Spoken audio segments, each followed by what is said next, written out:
Ang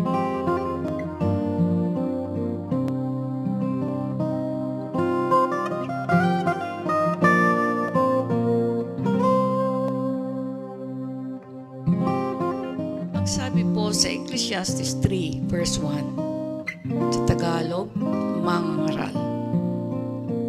Ang lahat sa mundong ito ay may kanya-kanyang oras, may kanya-kanyang panahon. In English, there is a time for everything and a season for every activity under the heavens. Well, kapag binasa niyo po ang buong chapter 3, makikita ninyo ang pagkagamit at kahalagahan ng time sa bawat takbo at pinipili ng taong gawin sa kanyang buhay. Sinasabi po diyan na mayroong time o appointed time na nangyayari sa lahat ng bagay sa mundong ito. Well, dito po sa mensahe na ituturo ko sa inyo, well, para sa akin, sobra itong importante sapagkat ito po yung message na binigay ng Holy Spirit sa akin bago ko po i-deliver ang pinaka-message this coming Sunday sa pagse-celebrate ko po ng 72nd birthday ko sa mundong ito. At para sa akin, alam ko po na napaka-importante ito. Praise God. Well, makinig po kayong mabuti. Unang-una, natuklasan ko po na ang Diyos na banal, ang Diyos na tinatawag nating Diyos Ama sa langit, ay tinawag din po mismo ni Jesus na perfect. Kaya sinabi po niya sa atin sa Matthew 5, verse 48. Sabi ni Jesus, be perfect. As, tingnan niyo po yun, as your heavenly Father is perfect. Well, si Jesus po ang nagsabi niya. At hindi po natin yan pwedeng lagpasan. So, sa kanya pong pagka-perfect, tandaan niyo po ito, ang lahat ay nakaplano rin perfectly. Well, since nagre-require po siya ng perfection, kasi ang sabi nga niya, be perfect, as your heavenly Father is perfect. Well, hindi na po natin pwede yan baguhin. Ang maganda na gusto ko pong makita ninyo, since sinabi at inutos ni Jesus mismo yan, posible po yang gawin. Kasi kailanman hindi nagbibiro ang Panginoon. Now, paano tayo ma-perfect? Well, kapag ginaya po natin siya, ang sinasabi sa kanyang salita ng walang patid, meaning sa pagsunod sa kanya, tayo po ay ma-perfect. Sapagkat sa Diyos, wala po siyang inaaksaya. Well, sa Diyos, kapag sinabing nakaplano perfectly ang mga gusto niyang mangyari sa lahat ng kinreate niya, kasama po rito ang time na umaandar at hindi humihinto. So sa Diyos po na, again, perfect at may ugnayan po sa taong nilalang niya para sa purpose at sa glory niya. Well, nakaplano po lahat ang mga dapat nagawa sa mga time na dapat ginawa. Well, sa Diyos, wala pong aksaya. Tandaan niyo po yan. Nagwo-work po siya perfectly ayon sa sinabi niya sa kanyang salita. Well, sa lahat po ng oras. Nagwo-work po siya perfectly. Yan po ang tatandaan niyo. At kahit ang mga tao hindi po sumasabay sa gusto niyang mangyari, ang gusto pa rin niya ang mangyayari sa time na inaksaya. Ganon din naman sa time na ginamit para sa kaukulang pagbubunga para siya maparangalan naman sa lahat ng oras.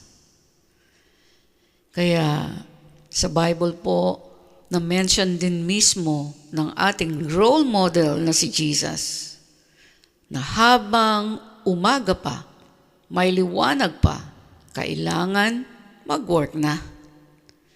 Gawin na ang dapat gawin na tama sa tamang panahon na binibigay pa niya. Well, habang may liwanag pa, habang mayroon pang time, kailangan gawin ang dapat gawin at ang number 1 ay sa kanyang kaharian dito sa lupa. Yan po kasi ang palaging nagagawa ng tao. Well, ganun din dapat, gawin na dapat ang pinagagawa niya sa kanyang kaharian dito sa lupa. Again, habang mayroon pang time. Sapagkat hindi po lahat ng oras maliwanag pa o may pagkakataon pang gawin. Ang dapat sana ay ginawa na ng mabilis. Sabi mismo ni Jesus na dapat po nating tularan. Pakinggan niyo po ang sabi niya sa John 9 verse 4. Ang sabi niya I must work the works of Him, meaning ng Ama, the works of Him that sent me. While it is day, the night cometh when no one can work. So, maliwanag po na may time na binibigay para gawin lahat ang tamang gawin. Mismo sinabi na sa Word of God, sapagkat ang panahon po o oras na nagdaan na, tandaan niyo po yan, ay kailanman hindi na maibabalik pa muli. Kahit po willing tayong bayaran ito para maibalik. Yan po yung hindi nare-realize ng napakaraming tao dito sa mundo. Parang ang mundong ito, ang daming ino-offer para ang precious time na hindi mabibili ay mapunta lamang sa kawalan. At tandaan po ninyo, kaya mayroong day at mayroong night na dinescribe mismo sa Bible. At pag day o sa araw, magwo-work. So lahat ng mga activities na dapat gawin, dapat matapos hanggang maliwanag pa o may oras pa. Pag night o gabi, matutulog o magpapahinga na. O sa Diyos po, tandaan ninyo, walang aksaya o wala siyang tinuturo na aksayahin ang nakaplano sa Kanya. Sapagkat siya po na perfect ay kumikilos perfectly sa anumang bagay, maintindihan man natin ito o hindi. Magustuhan man natin ito o hindi. Well, sinabi ko pong maintindihan man natin ito o hindi, kasi sa totoo lamang po, kapag nagpadala siya ng salita niya, ang sisiguraduhin ko po sa inyo, kapag ang banal na Espiritu Santo ay nasa inyo, maiintindihan po natin yung mga salitang maririnig natin. Okay. Well, para po tayo sigurado na makinabang, pag-aralan po natin ang salita niya at sundin kaagad natin na mabilis. Diyan po kasi nagkakaroon ng problema dun sa pagsunod. So bakit kailangan nating sundin kaagad ng mabilis ang bawat salita ng Diyos na dumarating sa atin? Bakit po? Kasi ang lahat ay nakaplano po sa Kanya. At sa lahat ng Kanyang plano, tandaan nyo, kasama ang time na hindi napapansin ng marami. So kasama ang time. Hindi matatanggal po ang time kahit hindi natin ito pinapansin, hindi natin ito napapansin. Hindi rin po mai-stop ang time na magsasabi ng ano ang natapos natin o hindi. Ano ang ginawa natin o di ginawa na pinapagawa niya. Again, gusto ko pong ipaalala na kasama ang oras, kasama ang pag-andar ng oras sa araw-araw sa buong mundo. Sa pag-unlad, kasama rin po ang pagtrato kung paano ginagamit ang time, kung paano ginagamit ang oras. Anumang hindi ginawa na dapat sana ay ginawa na sapagkat mayroon namang katapat na oras na available para gawin ang dapat gawin. At sigurado tayo na may katapat din itong nawala na sa atin. Most of the time, hindi po natin nakikita itong nawala kaagad.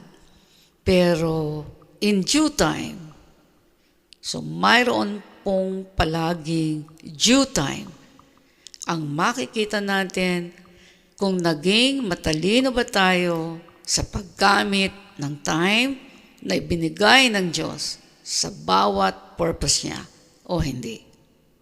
Nasusunod po ba siya sa alam ninyo na matagal na niyang pinapagawa sa inyo? Maganda pong paalala yan. At gusto ko rin pong tandaan nyo ito. Ang anyo o klase po ng buhay natin habang lumilipas ang panahon ay nagsasabi kung paano natin ginagamit ang lahat ng binigay ng Diyos sa atin. Especially po ang ating hininga at ang time na hindi niya pinababayaran ng pera.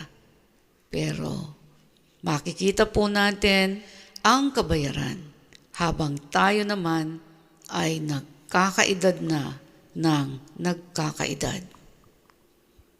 Gusto ko rin pong tandaan ninyo na lahat pala ng nangyayari mula sa, ito po, for example, sa womb pa lang ng isang ina, ang isang sanggol po, mayroon na itong mga lessons, mga aral na dapat natututunan ng ina at ama o ng tatay at nanay ng bata para maibahagi ang mga ito sa ibang tao.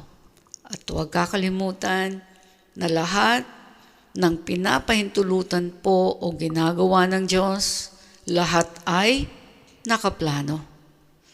Kasama ang nasa sinapupunan ng bawat ina. Nakaplano po ang lahat, ang bawat araw, bawat buwan, bawat development ng sanggol bago pa siya may panganak. Ganyan po ka-perfect ang ating Diyos. Well, sa bawat araw at buwan ng paglaki po ng bata, may dapat at hindi dapat gawin ang isang ina. Pati, tandaan niyo po, pati ang cooperation ng ama na maging masaya at secured ang kanyang wife habang may pinagdadaanan. Sapagkat maapektuhan po ang sanggol sa mga nangyayari sa labas at naa-absorb niya ito sa development ng kanyang puso at isip at pangangatawan. Ngayon po, ano ang simpleng pinapakita sa atin ng Panginoon dito? Well, maliwanag po sa akin na sa mundo nating ito, lahat ng bagay na nangyayari sa sarili man nating buhay o sa buhay ng ibang tao. Importante po ang mga ginagawa na dapat ay tama. Again, na dapat ay tama.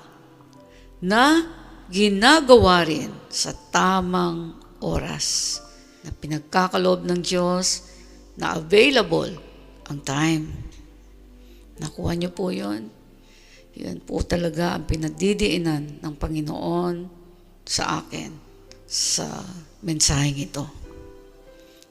So, importante ang mga dapat ginagawa na tama kasi may kasama rito na time. At sa time, kasama rito ang opportunity para gawin ng mabilis sa tamang oras na nakakasaya sa paningin ng Diyos. Higit sa lahat. Bakit po? Kasi siya lamang ang panggagalingan ng tunay na pagmamahal at pagpapala hanggang sa walang hanggan. Walang sabi po ni King Solomon na tinatawag din na the wisest man who ever lived. Dito sa Ecclesiastes 12 verses 13 to 14. Napakaganda po nitong paalala. Pakinggan niyo po ang sinasabi rito. Now, all has been heard. Here is the conclusion of the matter. Fear God and keep His commandments. For this is the duty of all mankind. Verse 14. For God will bring every deed into judgment, including every hidden thing, whether it is good or evil. Sa isang version, ang sabi po, when all has been heard, the end of the matter is fear God and keep His commandments. For this applies to every person. For God will bring, pakinggan niyo pong mabuti yan, hindi tayo makakatakas dito. Sabi rito, for God will bring every act into judgment, every hidden and secret thing, whether it is good or evil. Again, God will bring, sabi dun every act into judgment. Well, sa Tagalog, ang sabi po riyan, ngayong nabasa mo na ang lahat ng ito, ito ang aking huling payo. Matakot ka sa Diyos at sundin mo ang Kanyang mga utos. Dahil ito ang tungkulin ng bawat tao, sapagkat hahatulan tayo ng Diyos ayon sa lahat ng ating ginagawa, mabuti man o masama, hayag man o lihim. And in verse 17, ang sabi rito, I said to myself, God will bring into judgment both the righteous and the wicked. For there will be a time for every activity, a time to judge every deed. Well, ang isa pong mahalagang tanong na gusto ko po iwan sa inyong lahat. Sa time po na dumating ang sinasabing judgment na yan ng Diyos na sigurado pong darating. So sa time na dumating na ang judgment ng Diyos na nabanggit po dyan, ano po ang tingin ninyo na matatanggap ninyo mula sa Panginoon?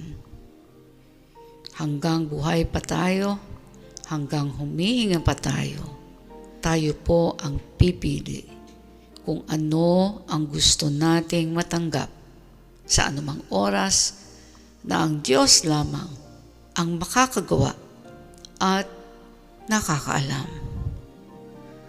Well, yan po ang mahalagang paalala ng Panginoon sa inyong lahat na Kanyang minamahal. Hanggang sa muli, iniiwan ko po sa inyo ang Kanyang kapayapaan at ang Kanyang tunay at masaganang pag-ibig sa inyo. God bless you all.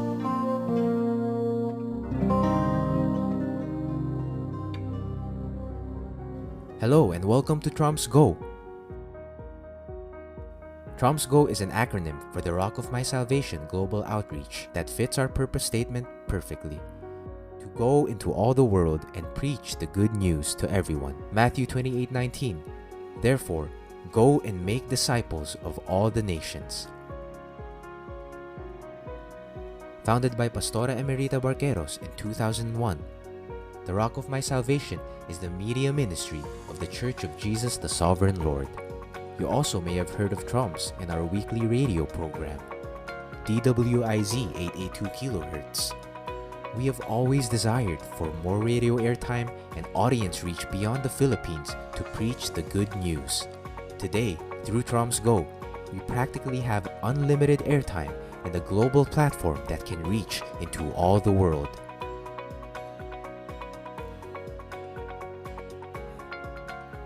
To accomplish our mission, Pastora Emerita is taking the preaching of the gospel to another level. We are excited to invite you to join the Trumps Go community. Once you become a member, here are some of the benefits and exclusive content that you will get to enjoy. Fresh visions and revelations about God's Word to Pastora Emerita. Receive your Now Word and make room for the life-changing presence of the Holy Spirit. Mentoring by Pastora Emerita. Master your walk with God, have your character and attitudes refined, and experience a 180-degree turnaround as you listen to never-before-aired preachings and insights released only to the community. Struggling to get through the week? Refuel here and receive refreshing word, biblical promises, real-life stories, and inspirational posts to cheer you on. Get an inside look as Pastora Emerita takes you behind the scenes of the making of her messages, her own lifestyle of worship, her journey as a pastor and a mom, and learn her secrets that led her to true success in life. Engage with the Trumps family as we share personal insights to Pastora Emerita's messages, host online discussions, Q&A, and create opportunities for you to serve and help build God's kingdom together. If you want to break free from problematic patterns and cycles of life and desire true and lasting change to become who God designed you to be, we welcome you to the Trumps Go community.